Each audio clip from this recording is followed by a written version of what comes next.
Hello students, welcome to class 8। बच्चों, आज हम अपनी जो व्याकरण की बुक है इसमें पाठ पढ़ेंगे 19। ठीक है, पाठ 19 है जो कि पदबंध और वाक्य। पदबंध और वाक्य के बारे में हम पढ़ेंगे कि पदबंध क्या होता है और वाक्य क्या होता है। तो चलिए पढ़ना स्टार्ट करते हैं।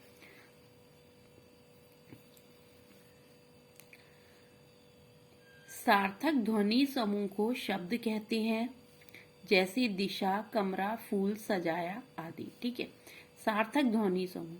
ठीक है, ध्वनियों का जो समूह होता है उसको क्या कहते हैं? शब्द कहते हैं। वाक्य में प्रयुक्त शब्द को पद कहते हैं। और अब हम कोई वाक्य बनाते हैं और इसमें जो शब्द हम प्रयोग में लाते हैं, ठीक है, उसको क्या कहते हैं? पद कहते हैं। दिशा ने कमरा फूलों से सजाया। और फिर पदों के व्यवस्थित समूह को वाक्य कहते हैं, जैसे विद्यार्थी विद्यालय में जा रहे हैं।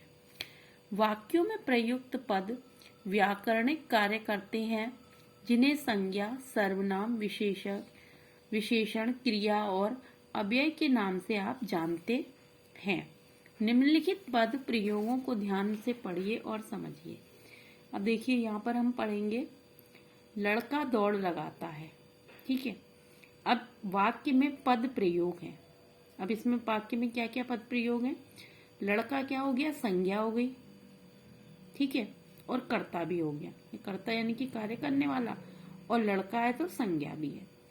दौड़ यानी कि कर्म, दौड़ या क्या हो गया? उसका कर्म हो गया। और लगाता है क्रिया हो गई। अमर का छोटा भाई दौड़ लगाता है। वाक्य में पद प्रयोग है। अमर का छोटा भाई पदों का समूह हो गया और संज्ञा हो गई। ठीक है, और कर्ता भी हो गया। दौड़ लगाता है क्या हो गया? पहले की ही तरह संज्ञा, और लगाता है क्रिया।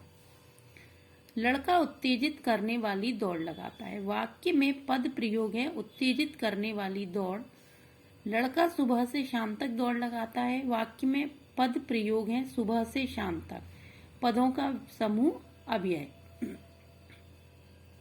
इन वाक्यों में प्रयुक्त पदों के ऐसे समूह मिलते हैं जो पद का ही व्याकरणिक कार्य करते हैं, जैसे अमर का छोटा भाई, लड़का यानी कि संज्ञा, उत्तेजित करने वाली दौड़ जो है क्या हो गया? विशेषण, सुबह से शाम तक क्या हो गया? अव्यय। व्याकरणिक कार्य करते हैं, लेकिन ये पद नहीं है, पद समूह है।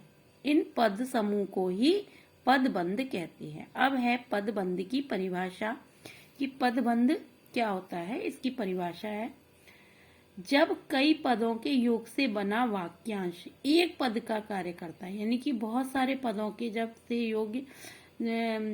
बहुत सारे पद इकट्ठे हो जाते हैं और उनसे एक वाक्यांश बन जाता है। ठीक है, और जो क्या करता है? एक पद का कार्य करता है, उसे पदबंध कहते हैं। पदबंध के भेद। पदबंध 6 प्रकार के होते हैं। संज्ञा पदबंध, सर्वनाम पदबंध, विशेषण पदबंध, क्रिया पदबंध, अव्यय पदबंध और क्रिया विशेषण पदबंध। अब हम इन सबका विस्तार से इनको पढ़ेंगे। ठीक है, तो चलिए सबसे पहले है संज्ञा पदबंध। वाक्य में एक से अधिक पदों का समूह जो संज्ञा का कार्य करता है वह संज्ञा पदबंध कहलाता है। जैसे विद्यालय में बहुत अच्छे सांस्कृतिक कार्यों का प्रदर्शन हो रहा है। निशा ने अपना लहंगा गांधी भंडार से खरीदे हुए कपड़े से सिलवाया है। उपयुक्त वाक्यों में रंगीन छपे पद समूह संज्ञा पदबंध है। ठीक है, जो रंगीन छपे हुए जो शब्द हैं वो क्या है? संज्ञा पदबंध है। ठीक है, अब है हमारा सर्वनाम पदबंध।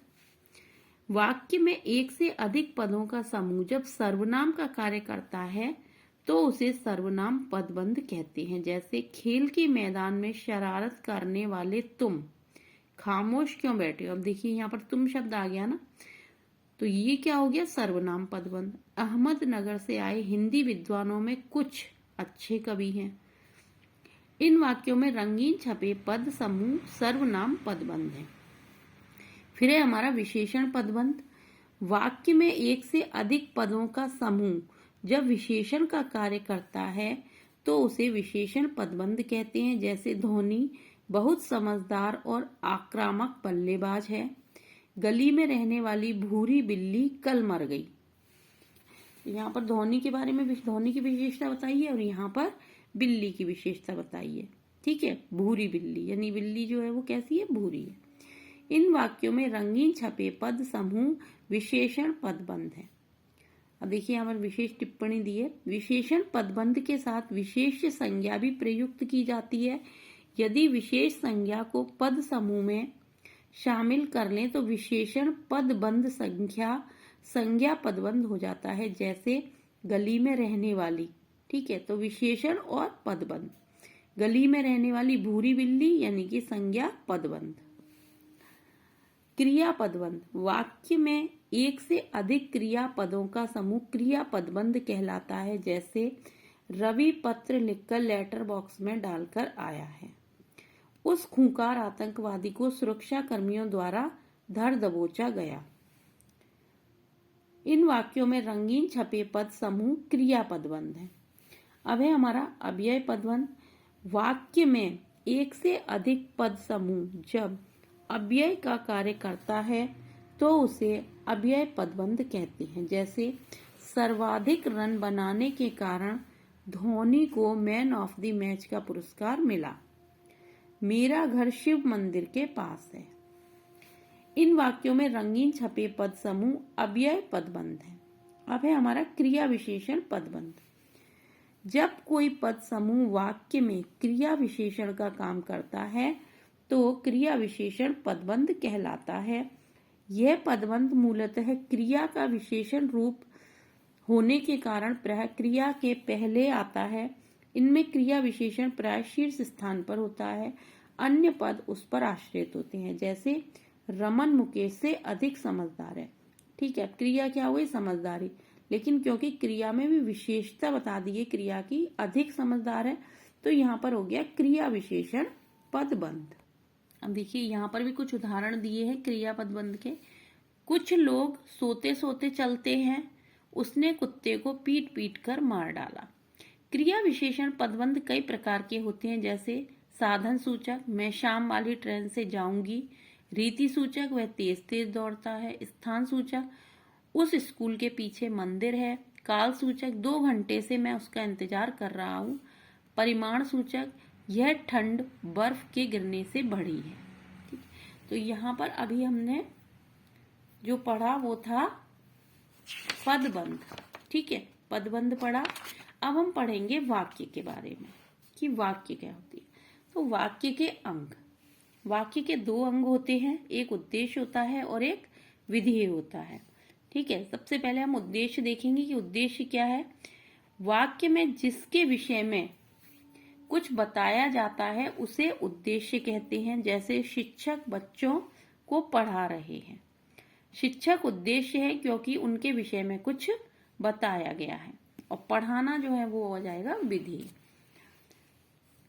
विधेय, वाक्य में उद्देश्य के विषय में जो कुछ बताया जाता है वह विधेय कहलाता है। जैसे शिक्षक बच्चों को पढ़ा रहे हैं, बच्चों को पढ़ा रहे हैं विधेय है क्योंकि वाक्य में उद्देश्य क्या है, शिक्षक है। अब शिक्षक के विषय में बताया गया है कि वो बच्चों को पढ़ा रहे हैं, तो उद्देश्य क्या हो गया, शिक्षक हो गया, और विधेय क्या हो गया, पढ़ाना हो गया। निम्नलिखित वाक्यों में उद्देश्य और विधेय अंगों के विषय में समझिए। मोर नाचता है, मेरा बड़ा भाई क्रिकेट का खिलाड़ी है। मेरी बहन की सहेली आजकल आगरा में रहने लगी है। वाक्य 1 में देखिए मोर नाचता है, तो मोर उद्देश्य है और नाचता है वो क्या हो गया, विधेय हो गया। इसी तरह वाक्य में सेकंड वाले में देखिए मेरा बड़ा भाई क्रिकेट का खिलाड़ी है, तो मेरा बड़ा भाई क्या हो गया, उद्देश्य हो गया, और क्रिकेट का खिलाड़ी है विधेय हो गया।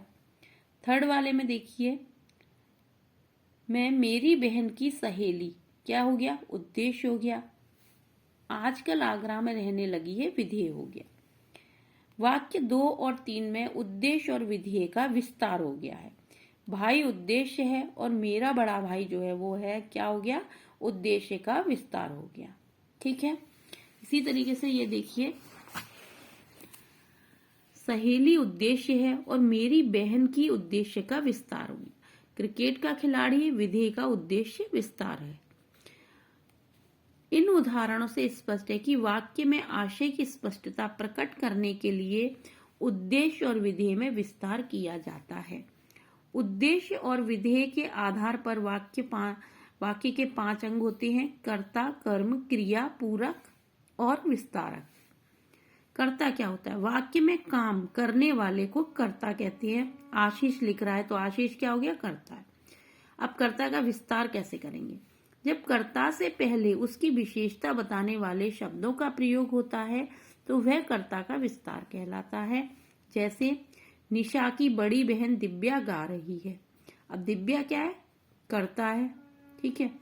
और कर्ता का विस्तार क्या हो गया? निशा की बड़ी बहन, ठीक है। अब है सेकंड नंबर पर कर्म। वाक्य में जिस पर क्रिया का फल पड़े वह कर्म कहलाता है। जैसे दिव्या गीत गा रही है तो कर्म क्या हो गया? गीत हो गया, ठीक है। अब कर्म का विस्तार किस तरीके से होगा? यदि कर्म से पूर्व उसकी विशेषता प्रकट करने वाले शब्दों का प्रयोग हो तो वह कर्म का विस्तार कहलाता है। जैसे दिव्या भारतीय शैली का गीत गा रही है। अब गीत कर्म है और कर्म का विस्तार क्या हो गया? भारतीय शैली का, यानी कि कर्म के बारे में जो विशेषता बता दी जाए। क्रिया, क्रिया वाक्य का आधार है जिसके बिना वाक्य होता ही नहीं। वाक्य में कार्य होने या करने को प्रकट करने वाला पद क्रिया कहलाता है। जैसे मैं जाता हूं, जाता हूं क्या हो गया? क्रिया। पूरक, कुछ क्रियाएं अपूर्ण होती हैं, वे अपना अर्थ पूर्ण करने के लिए पूरक लगाती हैं। अतः वाक्य में कथन को पूरा करने के लिए प्रयुक्त शब्द पूरक कहलाता है। जैसे कबीर दास महाकवि थे। इस वाक्य में महाकवि क्या हो गया? पूरक है। अब देखिए सबसे जो लास्ट है वो है विस्तारक। विशेषता प्रकट करने वाले विशेषण के अलावा भी वाक्य में अन्य शब्दों का प्रयोग किया जाता है, उन्हें विस्तारक कहते हैं। जैसे गत माह से वर्षा रुकने का नाम नहीं ले रही। इस वाक्य में गत माह से विस्तारक है। उसके बाद है वाक्य का भेद, जो अब हम अपने नेक्स्ट वीडियो में देखेंगे और इसको समझेंगे, ठीक है। अभी आप वाक्य और वाक्य के अंग, पदबंध, ठीक है, और पदबंध के भेद, ये सारी चीजें अभी आप एक बार फिर से इसको चैप्टर को अपने को रीड करेंगे और इसको समझेंगे। ओके।